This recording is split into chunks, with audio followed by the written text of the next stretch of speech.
ইফতারিতে বড়ই কি খেজুরের বিকল্প হতে পারে? সাম্প্রতিক এই বিষয় নিয়ে সোশ্যাল মিডিয়ায় বেশ আলোচনা হচ্ছে।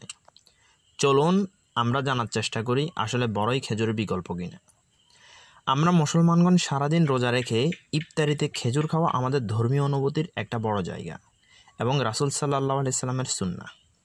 যদিও খেজুর খাওয়া ইফতারিতে বাধ্যতামূলক নয়, তবুও এই খেজুর কিন্তু সারাদিন রোজা রেখে খাওয়ার পর অন্যরকম একটা এনার্জি দেয়। প্রতি 100 গ্রাম খেজুরে রয়েছে 301 কিলো ক্যালোরি এনার্জি, যা বড়ই থেকে প্রায় 3 গুণ, কারণ প্রতি 100 গ্রাম বড়ইতে রয়েছে 104 কিলো ক্যালোরি এনার্জি। এছাড়াও খেজুরে রয়েছে ফাইবার, পটাশিয়াম, ক্যালসিয়াম, ভিটামিন সহ আরও অনেক পুষ্টি উপাদান, যেগুলো বড়ইতে খেজুরের তুলনায় তুলনামূলক অনেক কম রয়েছে। তবে বড়ইতে পানির পরিমাণ অনেক বেশি, তাই ইফতারিতে খেজুরের বিকল্প হিসেবে বড়ই নয়, বরং খেজুরের পাশাপাশি আমরা বড়ই খেতে পারি।